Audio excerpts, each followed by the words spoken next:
right, here we are, your number man, and today I am going to talk about budgeting. Not just budgeting, I am going to talk about smart budgeting. Now, I know the financial year is very close to an end here in Australia, and we probably got to, at that stage, we really got to make sure that our ducks are in the row for the next year. So, just stepping a little bit away from business first, let's think about if you are want to go on a big expedition with a team of explorers, and let's say, for instance, you want to go to the top of Everest. We know there are a lot of planning involved. For instance, we know there's only a window of opportunity that we can get to the top. Supplies would be limited, time would be limited. It's not easy to get the best Sherpa, so there's got to be a lot of planning. But attached to that planning isn't all about numbers. It's all about how much is actually going to cost you. What are you going to do? What are you going to do if the weather changes? How can you adjust it? Have you got made provisions for all different things that can happen on the way up? Now, that's exactly how it works to business. If you don't plan, well, they always say, fail to plan, and that's plan to fail. But it's like flying blind. If you don't have a certain plan and then also numbers behind it, which we call it a budget, you will start feeling lost, disorientated, perplexed, confused, and your business is really not going to perform the ultimate as it can perform. Now, stepping back into the business, what is the advantage that really good budget planning gives us? Well, it gives you a roadmap, so we know exactly where we're going to go. What is the goal? What's expected of us? It's going to give us clarity. It's going to give us drive and extra focus on the business. During the process of budgeting as well, we'll be able to know where are the obstacles in the business. So what we've got to look out for. We're also going to be able to identify opportunities while we perhaps planning our sales budget. We can say, well, what about additional services or extra prices that we can ask for certain products as well. And it's a great plus for budgeting. It's a one vision for the team. They know exactly where the company is heading, what's expected of them, because all the KPIs will reflect back from the budget, and it's going to lead to long-term profitability in the business. So my idea of smart budgeting is a process that's followed by a lot of financial managers and business owners around the world.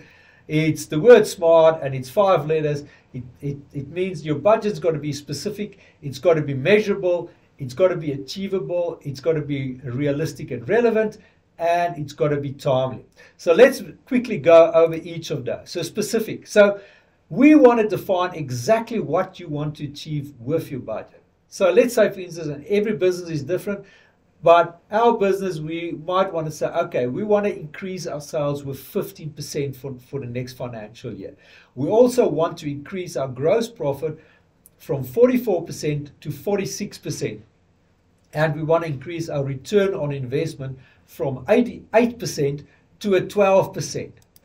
Now, we'll have to make this measurable. So we've got to attach, so perhaps percentages are a little bit of a pie in the sky at this stage, so we have to attach some numbers to our goals that we can track the progress.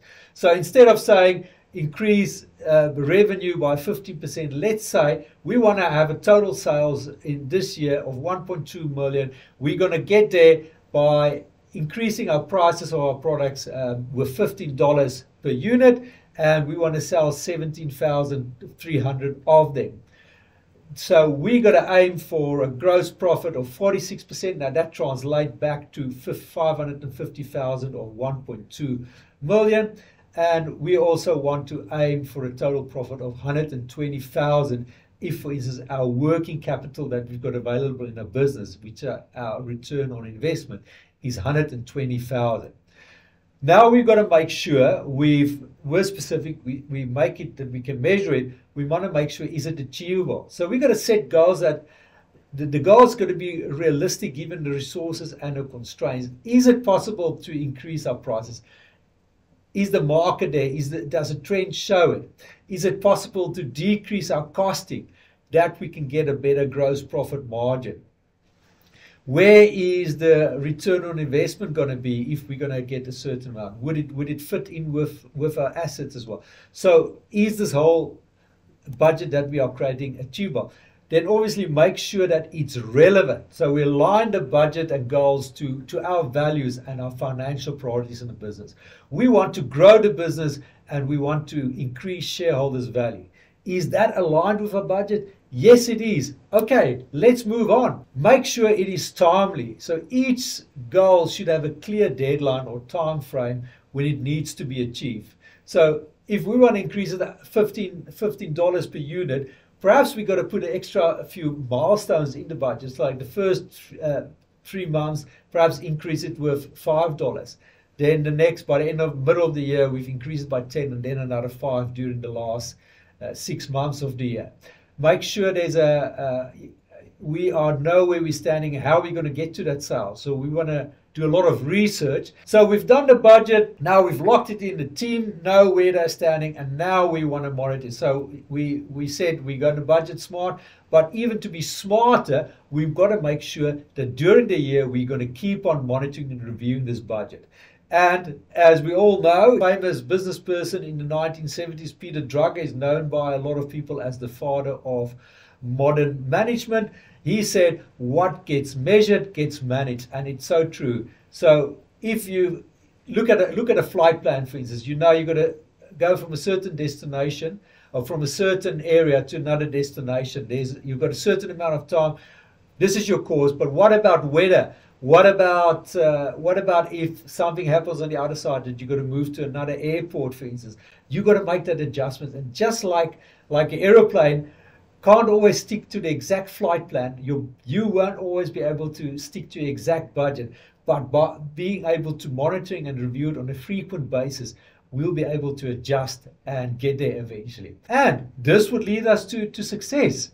So, gone through the process of budgeting, your planning, you've done your research, you know where you're going to go, everybody knows, we've monitored, and eventually we're going to get that goal, reach that goal. Just quickly before I sign off, if you struggle with budgeting, and it is not easy because you've got to take a lot of other stuff into consideration as well. You've got to take cash flow into consideration, you've got to take trends in consideration, and competitors. I have developed an online course which is over 8 weeks. The last 2 weeks is basically just writing your blueprint of your business. But the six modules before that is specific areas which my personal experience from the last 20 years in business where people really struggle with. I'm not trying to make people accountants, business owners accountants. I really just want to make sure that everybody is really clear on their numbers in their business and help them to build the business model and muscle and financial fitness for you to run a successful business. And we will discuss a specific module just on budgeting, where I also talk about the SMART principle.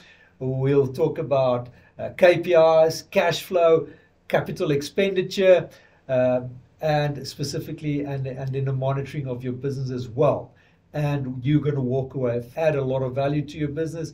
If you're interested on it, please hit the link below and use, if you subscribe, then you can use the promo code, which is SMART, and you'll be able to get a 25% discount on it. All right, so that's it for me for today. Your number man signing off. I'll see you next time.